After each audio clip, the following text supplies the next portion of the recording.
하나님께서 오늘 우리에게 주신 말씀은 요한복음 11장 38절에서 46절 말씀입니다. 이에 예수께서 다시 속으로 비통히 여기시며 무덤에 가시니 무덤이 구리라. 돌로 막았거늘 예수께서 이르시되 돌을 옮겨 놓으라 하시니 그 죽은 자의 누이 마르다가 이르되 주여 죽은 지가 나흘이 되었음에 벌써 냄새가 나나이다. 예수께서 이르시되 내 말이 네가 믿으면 하나님의 영광을 보리라 하지 아니하였느냐 하시니 돌을 옮겨 놓으니 예수께서 눈을 들어 우러러보시고 이르시되 아버지여 내 말을 들으신 것을 감사하나이다. 항상 내 말을 들으시는 줄을 내가 알았나이다. 그러나 이 말씀하옵는 것은 둘러선 무리를 위함이니 곧 아버지께서 나를 보내신 것을 그들로 믿게 하려 함이니이다. 이 말씀을 하시고 큰 소리로 나사로야 나오라 부르시니 죽은 자가 수족을 배로 동인 채로 나오는데 그 얼굴은 수건에 쌓였더라. 예수께서 이르시되 풀어놓아 다니게 하라 하시니라. 마리아에게 와서 예수께서 하신 일을 본 많은 유대인이 그를 믿었으나 그 중에 어떤 자는 바리새인들에게 가서 예수께서 하신 일을 알리니라. 아멘. 오늘 보면 38절에서 예수님께서는 나사로가 있는 무덤으로 나아가십니다. 다시 속으로 비통히 여기시며 나아가십니다. 나사로가 있는 무덤은 굴이라고 합니다. 그 당시 동굴을 파거나 자연 동굴을 무덤으로 사용했습니다. 유가족들은 사람이 죽는 날 그 시신을 동굴에 옮겨놓고 돌로 무덤 입구를 막았다고 합니다. 39절에서 예수님께서는 돌을 옮겨 놓으라 명령하십니다. 아마도 마르다, 마리아 등 많은 사람들이 함께 했을 것입니다. 그런데 예수님 당신 스스로 돌을 옮길 수도 있었겠지만 스스로 돌을 옮기지 않고 명령하십니다. 예수님께서 이렇게 명령하신 이유는 무엇일까요? 그것은 요한복음의 표적들 가운데 반복적으로 나타나는 것인데 주님의 놀라운 역사는 당신의 능력으로도 충분하시지만 인간의 순종을 통하여 더 온전하게 하시려는 것입니다. 하나님의 구원의 역사, 치유의 역사 등 많은 역사가 나타나기 전 인간의 순종을 통하여 하나님 당신의 온전하신 뜻을 행하신다는 것입니다. 오늘날 우리 삶 가운데서도 저와 여러분의 순종을 통하여 주님의 뜻이 우리 가운데 온전히 이루어지는 은혜가 있기를 간절히 소원합니다. 그런데 그때 마르다가 주여 죽은 지가 나흘이 되었음에 벌써 냄새가 나나이다 라며 예수님의 명령을 만류합니다. 마르다는 지금 예수님께 나사로를 보고 그의 영혼을 위해 기도해 줄 것이라면 그냥 무덤 밖에서 잠시 기도하고 가자라는 것입니다. 굳이 시신이 부패되어 있는 그 동굴 안에 들어가시지 않아도 된다라는 것입니다. 나사로는 살 소망이 전혀 없는 상황이라고 지금 마르다는 이야기하는 것입니다. 마르다의 이런 모습은 그녀가 예수님과의 대화에서 예수님께 고백한 것과 전혀 다른 모습입니다. 그녀는 11장 20절 이하에서 예수님이 방문했을 때 주님이 여기 계셨더라면 오라버니는 죽지 않았을 것이라고 고백했었습니다. 그때 예수님은 내 오라버니는 다시 살아나리라고 말씀했습니다.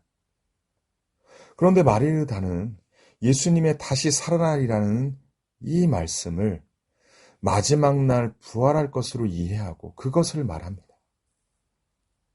하지만 예수님께서는 나는 부활이요 생명이 나를 믿는 자는 죽어도 살겠고 무릇 살아서 믿는 자는 영원히 죽지 아니할 것이라고 말씀했습니다. 그리고 이것을 네가 믿느냐라고 물었습니다.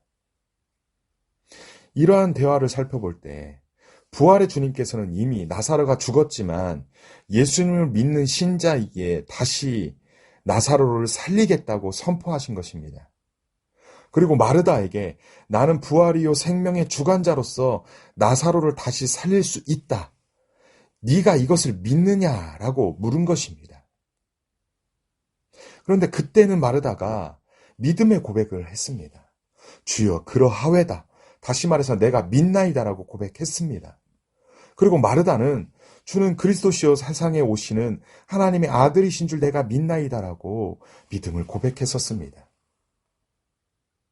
마르다의 이 믿음의 고백으로 볼 때는 예수님께서 나사로를 다시 살리실 것을 확실히 믿는 듯 보여졌습니다. 그런데 오늘 보면 39절에서는 예수님이 무덤을 막고 있는 돌을 옮기라 명령했는데 이때 마르다의 행동은 그의 믿음의 고백과는 전혀 다른 모습을 보입니다. 예수님께서 돌을 옮기라고 명령했는데 그 명령을 순종하지 않고 오히려 주여 죽은 지가 나흘이 되었음에 벌써 냄새가 나나이다라며 예수님의 명령을 만류했다는 것입니다.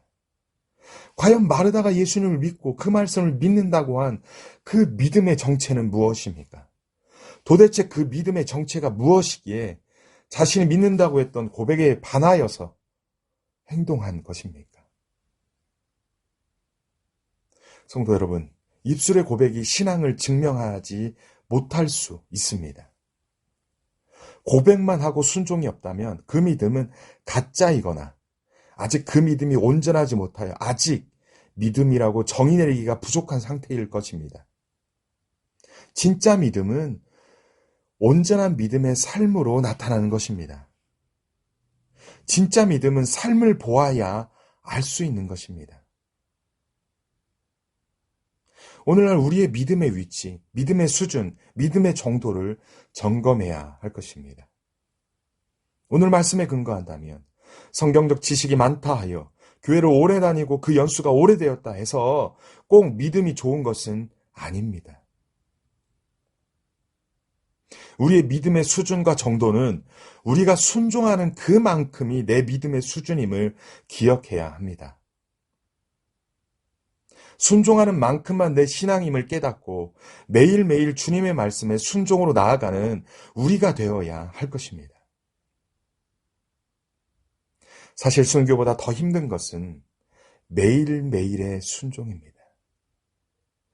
매일매일 주님의 말씀을 묵상하고 그 말씀을 따라 내 자아를 죽이며 내 생각을 죽이고 하고 싶은 것을 하지 않고 하기 싫은 것을 하며 순종으로 나아가는 그 매일의 순종의 삶이 바로 진정한 믿음의 길인 것입니다. 오늘 말씀을 읽고 듣고 묵상하는 시간을 통하여 우리 신앙의 고백에 합당한 삶이 뒤따르는 믿음의 삶을 살아내기를 결단하시는 저와 여러분 되기를 소원합니다. 여러분, 우리는 아직 부족할 수 있습니다. 아직 연약할 수 있습니다. 그러나 그 믿음이 날마다 자라 순종하는 삶의 자리까지 나아가는 온전한 믿음의 성도들이 다 되시는 저와 여러분 되시기를 주님의 이름으로 간절히 축원합니다. 오늘 보면 40절에 아주 중요한 표현이 있습니다. 40절에서 예수님께서 네가 믿으면 하나님의 영광을 보리라고 내가 말하지 아니했느냐 하십니다. 이 말씀은 마르다에게 하시는 말씀과 같습니다. 마르다 네가 믿으면 하나님의 영광을 보리라는 것입니다. 죽은 나사로가 다시 소생케 되는 것을 네가 보게 될 것이다 라는 것입니다. 사망의 권세를 다스리시는 하나님의 영광을 네가 믿으면 보게 될 것이다 라는 것입니다. 나아가 이 말씀은 제자들에게 하시는 말씀입니다.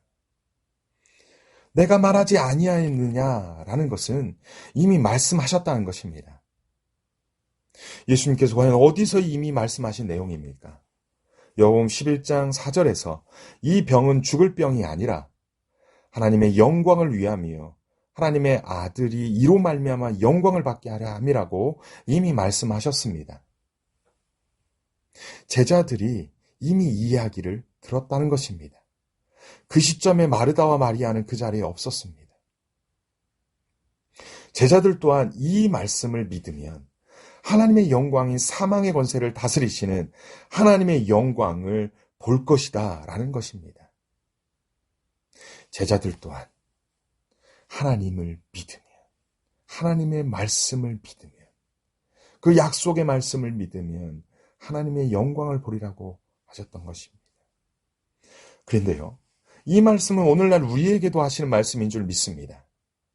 오늘날 우리의 삶 가운데 하나님의 영광을 보기를 원하십니까? 주님이 하신 약속의 말씀을 믿으면 하나님이 살아계신 영광을 보게 될 것입니다.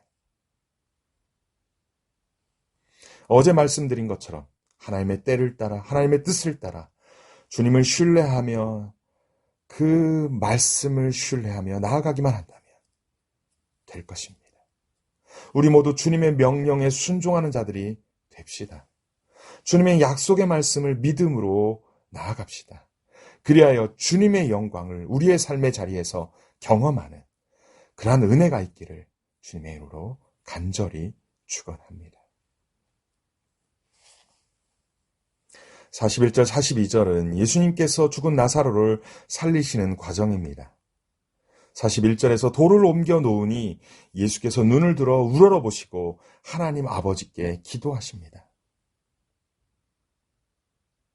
우리 주님께서는 나사로를 일으키시기 전에 먼저 하나님께 기도하십니다. 예수님도 기적을 행하시기 전에 기도하셨다는 것은 오늘 우리에게도 기도가 얼마나 중요한지를 말씀하고 계신 거 아닐까 합니다. 이 새벽에 기도의 자리에 나오셔서 기도하시는 분들이 하나님의 은혜의 자리에 계신 줄 믿습니다. 그런데 예수님께서 하나님께 기도하시는 내용이 좀 특이합니다. 예수님의 첫 번째 기도는 아버지여 내 말을 들으신 것을 감사하나이다. 항상 내 말을 들으시는 줄을 내가 알았나이다. 라고 기도합니다. 예수님께서는 구하지 않고 감사 기도를 먼저 하십니다. 먼저 간구하기 이전에 먼저 감사 기도를 했다는 것입니다. 그것도 당신의 기도를 들으시는 것을, 당신이 기도하신 것을 들으시는 것을 감사하다는 것입니다. 아버지와 아들의 친밀한 관계를 나타내는 기도의 내용입니다. 하나님 아버지는 예수님이 기도하는 것마다 친히 들으시는 분이심을 예수님께서는 이미 알고 계시다고 고백하고 있습니다. 예수님은 하나님을 온전히 신뢰하고 있습니다. 오늘날 우리도 기도할 때 기도의 대상이신 하나님 아버지께 예수님의 이름으로 기도하면 우리 하나님 아버지께서는 우리의 기도를 들으시는 분이신 줄 믿습니다. 하나님께서는 우리의 기도를 하찮게 여기시지 않으시고 귀담아 들어주시는 하나님이라는 것을 신뢰합시다. 그 믿음으로 기도하는 기도의 시간들이 되시기를 간절히 바랍니다. 이어서 예수님께서는 기도의 목적이 무덤 주위에 둘러선 무리를 일함이라 하십니다. 그곳에는 마리아와 마르다, 그리고 그들을 위로하기 위해 온 사람들, 그리고 주님의 제자들이 있습니다. 그들을 위하여 기도하고 계신 것입니다. 주님이 죽은 나사로를 다시 살리실 것인데 그들이 이 기적을 통하여 얻게 될 것을 기도하고 계신 것입니다. 그것은 곧 아버지께서 나를 보내신 것을 그들로 믿게 하려는 것입니다. 예수님께서는 하나님께로부터 보냄받은 하나님의 아들이심을 무덤 주위에 둘러선 무리들로 믿어지기를 기도한 것입니다. 그 자리에 참석한 모든 무리들과 주님의 제자들이 예수님을 하나님께서 보내주신 하나님의 아들이심을 믿게 하기 위해 기적만 행하신 것이 아니라 기도까지 하신 것입니다. 따라서 예수님께서는 기도보다 행함이 앞서지 않았음을 볼 수 있습니다. 믿음이 어리고 약하고 부족한 자들이 믿음을 가질 수 있도록 중보기도 하십니다. 무엇보다도 기적을 행하시기 전에 하나님께 기도하고 하나님께 영광을 돌린 것입니다. 오늘날 우리들도 기도보다 앞서는 행동들이 없도록 해야 할 것입니다. 기도보다 앞서서 하는 행동과 사역, 하나님의 때를 기다리지 않고 조급해하며 즉흥적으로 행하는 모습들, 전하기만 하고 그들의 믿음의 성장을 위해 기도하지 않는 모습들, 오직 하나님께만 영광을 돌려야 하는데 그렇지 못한 모습들을 회개하고 돌이켜야 한다는 것입니다. 그리하여 우리 모두 하나님이 기뻐하시는 사역과 삶이 되시기를 주님의 이름으로 간절히 축원합니다. 예수님께서는 기도를 마치시고 무덤 안에 있는 나사로를 향하여 큰 소리로 외치십니다. 나사로야, 나아오라. 주님의 말씀이 떨어지자 죽은 자가 수족을 배로 동인 채로, 그 얼굴은 수건에 쌓인 채로 나옵니다. 예수님께서는 풀어놓아 다니게 하라 명령하시죠. 생명의 주관자이신 예수님께서 죽었던 나사로에게 있는 사망의 권세를 물리치시고 나사로를 다시 살리신 것입니다. 예수님께서 나사로를 살리신 사건은 예수님의 죽으심과 부활을 예표합니다. 나사로의 죽음과 부활은 곧 있을 예수님의 죽음과 부활을 미리 보여주신 것입니다. 나사로의 다시 살아남은 불멸의 부활이 아닌 소생케 됨입니다. 그는 언젠가 죽음을 맞이했겠지만 우리 주님의 부활은 영원히 죽지 않는 부활의 첫 열매 되신 것입니다. 우리도 언젠가 이 육신은 죽습니다. 하지만 우리는 부활의 주님을 따라 영원히 죽지 않는 부활의 몸으로 일어날 것을 믿습니다. 여러분, 우리가 이 부활의 신앙을 가지고 온전히 이 땅에서 살아내시기를 간절히 축원합니다. 45, 46절에서 예수님께서는 죽은 나사로를 다시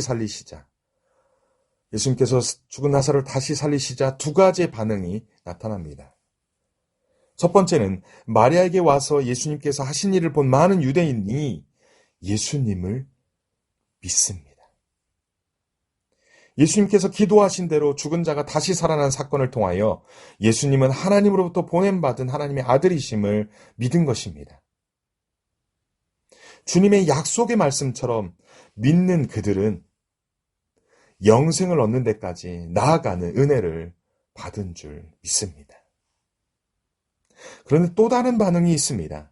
그 중에 어떤 자는 바리새인들에게 가서 예수께서 하신 일을 알리는 것입니다. 이들에게는 성경에서 믿었다는 말이 없습니다. 다만 예수께서 죽은 나사로를 살리신 사건을 있는 그대로 종교 지도자들인 바리새인들에게 전하기만 했다는 것입니다. 이 일로 앞으로 어떻게 전개될지 모르지만 적어도 믿지 않는 자는 예수 그리스도의 그 부활이요 생명이신 그 귀한 사건, 나사렛의 사건을 믿지 않는 자는, 그리고 주님의 약속의 말씀을 믿지 않는 자는 주님이 약속하신 영생을 얻지 못할 것입니다. 저와 여러분은, 우리 모두는 주님이 하신 이 귀한 사역, 주님이 말씀하신 이 귀한 약속의 말씀을 온전히 믿어 주님이 주시는 영생을 소유하시고 누리시는 그러한 은혜가 있기를 주님의 이름으로 간절히 축원합니다. 오늘 본문에서 예수님은 어떤 분이시고 우리에게 주는 교훈은 무엇입니까? 우리 주님은 우리가 주님의 말씀에 순종함을 통하여 주님의 뜻이 우리 가운데 온전히 이루어지기를 원하십니다.